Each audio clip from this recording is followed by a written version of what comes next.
Hello students, how are you? Open page number 60 of your maths book. Today we will start from let memorize.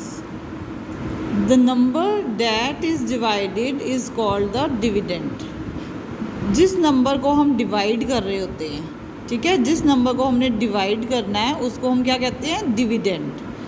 The number by which we divide is called the divisor. और जिस number से उसको divide कर रहे थे, जैसे हम यहाँ पे 3 को 18 से डिवाइड कर रहे हैं, ठीक है, तो ये जो 18 है वो है डिविडेंड, और जिससे हम डिवाइड कर रहे हैं that is divisor. The answer in division is called the quotient. और जो डिवाइड करके, इन दोनों को डिवाइड करके आंसर आता है उसको हम क्या कहते हैं? क्वोशिएंट. क्या कहते हैं? Quotient. After division whatever is left over is called remainder. और डिवाइड करने के बाद जो कुछ भी बचता है हम उसको क्या कहते हैं? रिमाइंडर. जिस नंबर को हम डिवाइड कर रहे हैं वो है डिविडेंड, जिससे डिवाइड कर रहे हैं डैट इज़ डिवाइज़र, और जो डिवीजन का आंसर आता है उसको हम क्या कहते हैं? Quotient. Division and multiplication together. अब डिवीजन और मल्टीप्लिकेशन को हम एक साथ देखेंगे. 14 pens are kept in 2 rows equally. अब 14 पेन्स हैं, उनको हमने 2 रोज में इक्वली डिवाइड कर दिया है. This can be shown as, अब ये देखो 7 है, 7 पेन्स हैं और कितने में? 2 रोज में. तो 7 × 2 is equal to 14. Total 14 pens हैं. If we consider it as a division fact. अब हम इसे डिवीजन फैक्ट में देखें तो what we will get? We will get 14 है, टोटल पेन्स कितने हैं? 14, और हमने 2 रोज में डिवाइड किए हैं, तो हर रो में कितने पेन्स आ गए? 7 और 7. ठीक है, अगर हम 14 को 2 से डिवाइड करते हैं तो आंसर क्या आता है? 7. अगर हम 14 को 7 से डिवाइड करते हैं, ठीक है, 7 से, अब जैसे हमने 7 ग्रुप्स बना दिए, 1 2 3 4 5 6 7, 7 ग्रुप्स में, तो 7 ग्रुप्स में कितने पेन्स हो गए? हर ग्रुप में कितने हो गए? 2. 1 2 1 2 1 2. ठीक है, अगर हम 14 को 2 ग्रुप्स में डिवाइड करें तो हर ग्रुप में 7 है. अगर हम 14 पेन्स को 7 ग्रुप्स में डिवाइड करें तो हर ग्रुप में कितने हैं? 2 इज इक्वल टू 2. अगर हम 14 को 2 से डिवाइड करते हैं तो 7, अगर हम 14 को 7 से डिवाइड करते हैं तो 2. Hence we can say that multiplication and division are just reverse of each other. तो हम ये कह सकते हैं कि मल्टीप्लिकेशन और जो डिवीजन है वो एक दूसरे के रिवर्स है, एक दूसरे के बिल्कुल उल्टे हैं. For example fill in the blanks. अब ये देखो 5 × 3 इज इक्वल टू 15. ठीक है, 5 × 3 क्या होता है? 15. अब इट गिव्स 15 डिवाइड बाय 3. अगर हम 15 को 3 से डिवाइड करते हैं तो आंसर 5 आता है. अगर हम 15 को 5 से डिवाइड करते हैं तो आंसर क्या आता है? 3. ठीक है, अब यहाँ पे देखो, ऑब्जर्व इट केयरफुली बेटा. 9 × 5 इज इक्वल टू 45. तो इट गिव्स 45 को अगर हम 9 से डिवाइड करते हैं तो आंसर आता है 5. अगर हम 45 को 5 से डिवाइड करते हैं तो आंसर आता है 9. Let memorise. Every multiplication fact has 2 corresponding division fact. हर मल्टीप्लिकेशन फैक्ट के, ये मल्टीप्लिकेशन फैक्ट है ना, हर मल्टीप्लिकेशन फैक्ट के 2 कॉरस्पॉन्डिंग डिवीजन फैक्ट्स होते हैं. ये देखो 1 और 2. पहले हम 15 को 3 से डिवाइड करेंगे तो आंसर 5 आया, फिर 15 को 5 से डिवाइड करेंगे तो आंसर क्या आया? 3. तो हर मल्टीप्लिकेशन फैक्ट्स के 2 डिवीजन फैक्ट होते हैं. And every division fact has 2 corresponding multiplication fact. और हर डिवीजन फैक्ट के 2 कॉरस्पॉन्डिंग मल्टीप्लिकेशन फैक्ट्स होते हैं. अब हम करेंगे एक्सरसाइज 5.3.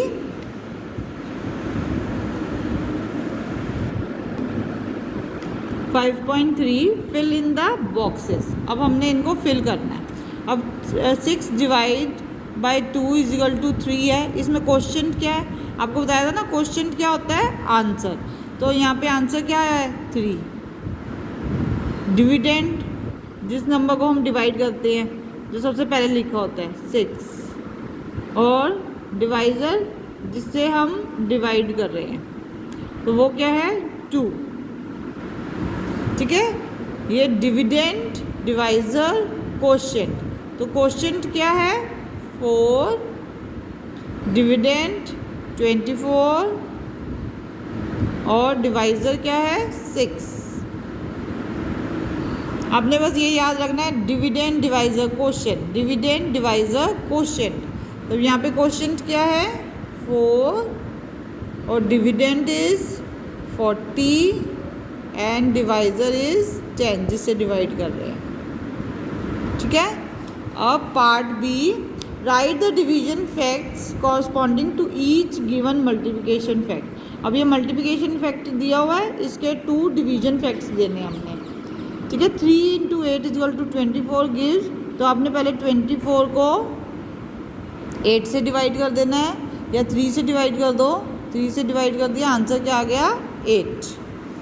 सिंपल है, बहुत सिंपल है। 24 को फिर अब 3 से डिवाइड कर दिया, अब 8 से डिवाइड कर दो और आंसर आ जाएगा 3।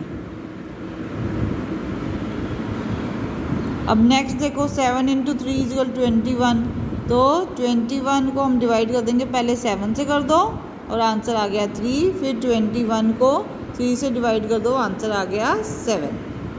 नेक्स्ट में देखो, 3 × 6 = 18, तो 18 को पहले 3 से डिवाइड कर दो, आंसर आ गया 6। फिर 18 को 6 से डिवाइड कर दो, आंसर आ गया 3।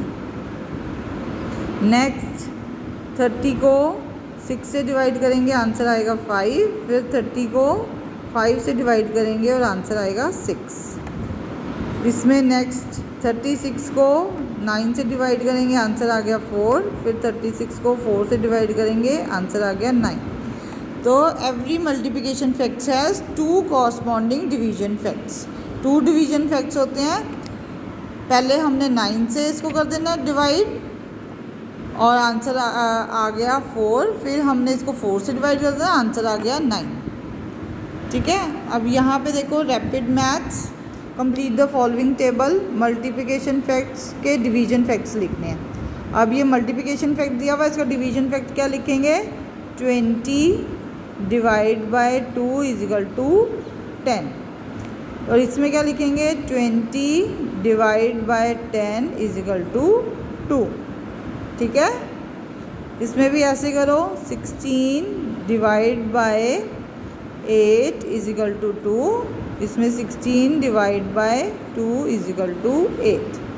ठीक है। बाकी के सी एंड डी आपने खुद करने हैं। अब इसमें डिवीजन फैक्ट दिया हुआ है, आपने मल्टीप्लिकेशन फैक्ट लिखना है। ठीक है। तो हम क्या करेंगे, पहले 2 × 4 = 8। 2 को 4 से मल्टीप्लाई करेंगे तो 8। 4 को 2 से मल्टीप्लाई करेंगे तो तब भी आएगा आंसर 8। अगर हम 8 × 5 = 40, फिर 5 × 8 = 40। They are very easy sums. इसी तरह सी एंड डी पार्ट आप खुद करोगे। That's all for today. Thank you.